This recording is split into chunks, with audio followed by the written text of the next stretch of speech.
Thank you. Scott Bennett, Blanc Township Supervisor. Thank you to everyone in our community that's come together in this time of our tragedy. As I've said over and over, that we're not going to allow this incident to define our community, but our response to it is what we're going to be defined by. I want to speak with you about two important events, or two important opportunities to support our community. First, we have so many people that have been affected by this tragedy. Families that were attending church services, our first responders, and others in our community. If you can financially help support the victims of this shooting that occurred on September 28th, the Victim Compassion Fund is something that guarantees that 100% of the donated funds are going to go to the victims of the tragedy. If you want more information, you can go to Elga Credit Union's website at elgacu.com or go to Blanc Township's official website or social media pages. There are no fees paid to any organization involved with this fund, which includes representatives of Blanc Township, our police department, and the Church of Jesus Christ of Latter-day Saints in Grand Blanc that will be distributing those funds. Unfortunately, we have become aware of fraudulent activity or scams that are working, and we're working to stop them. But rest assured, our Victims Compensation Fund is a secure method for people to give. In addition to the Victim Compensation Fund, several foundations, including the C.S. Mott Foundation, Community Foundation of Greater Flint, and the Elga Foundation, are working together to make sure that every victim of this tragedy, including our first responders, get the help they need. If you know someone that needs help, please contact my office at 810-424-2692 or a member of church leadership. If you know someone who needs help, please send them our way. Thank you for making sure that we focus on helping the actual victims of the situation. Second, we want to invite everyone to an important community gathering next Tuesday evening, October 7th at 7 p.m. The Grand Blanc Better Together Community Reflection event will provide an opportunity to respectfully gather in support of all people affected by this tragedy. This non-denominational, non-political gathering will allow us to support the victims and their families and friends, first responders, medical personnel, and our entire community. It'll be an evening of healing, remembrance, and support. The event is being organized by our township, the City of Grand Blanc, the Grand Blanc Community Schools, and the Grand Blanc Chamber of Commerce. It'll feature a number of speakers, so please make plans to join us on Tuesday at 7 p.m. Grand Blanc High School at Don Batchelor Field. The gates are being opened at 6 p.m. with our program underway at 7. We have shuttles for transportation. Please check out our website for further information. Thanks again for everything that our community has done to support us, and we're coming together and proving in the process that indeed we are Grand Blanc strong. Thank you. And now I'd like to have Chief Rennie join us here.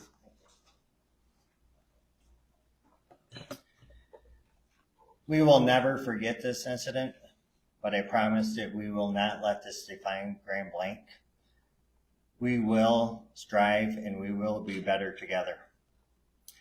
I'd like to thank the media that's present today. You've gave us space, you've allowed us to grieve, and I appreciate that. Our condolences go out to everyone in this nation who has been affected by this particular incident.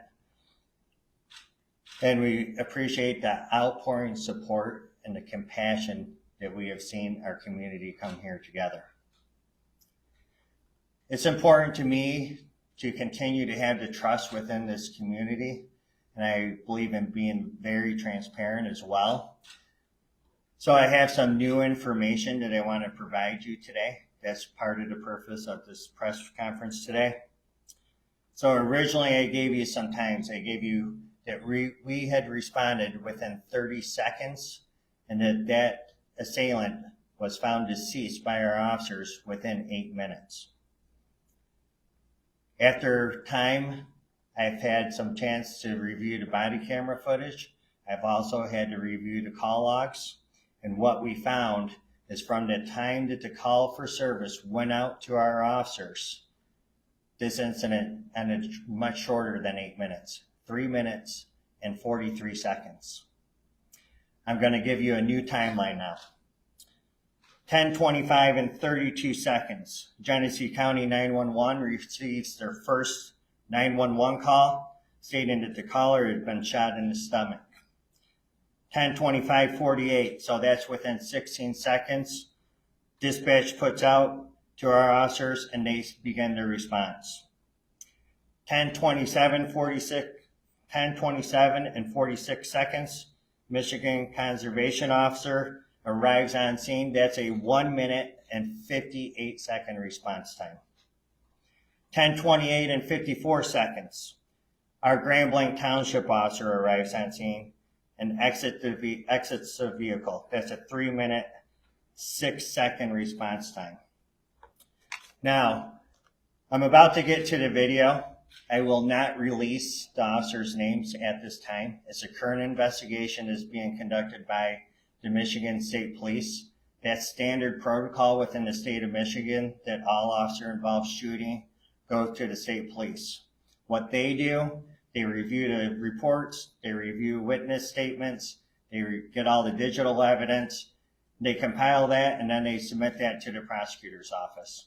We are not responsible for charging officers. That is completely up to the prosecutor's office. As the officers stand right now, both of them are on paid administrative leave, meaning that they are not actively going out and responding to calls for service.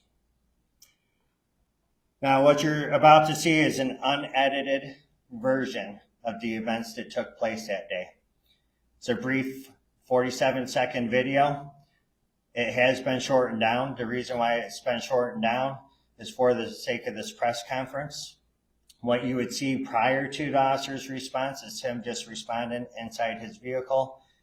Afterwards, for this video ending, he gets up and close and personal with the deceased, and this is not the time nor the place to review that video at that point. We have to remember people are first, and the assailant also has families that are suffering and victims as well. So what you're about to see here is two officers running to the sounds of gunfire to save lives. Very courageous actions. This is what law enforcement is trained to do, and this is how law enforcement should respond to these incidents. That's what we swear an oath to protect and serve. You're going to hear a barrage of shots being fired, several of them, in the northwest part of the parking lot of the church. Our officers then immediately start running towards that. You'll hear two additional shots, which we believe at this time are from the conservation officer. You'll also see to the left of the body camera that there is a member from the congregation that's also running that way with a handgun. He does not fire his weapon. You'll hear several loud verbal commands. Drop the gun, drop the gun, drop it now. The subject refuses to do that, and then at that time our officer fires at least 8 shots.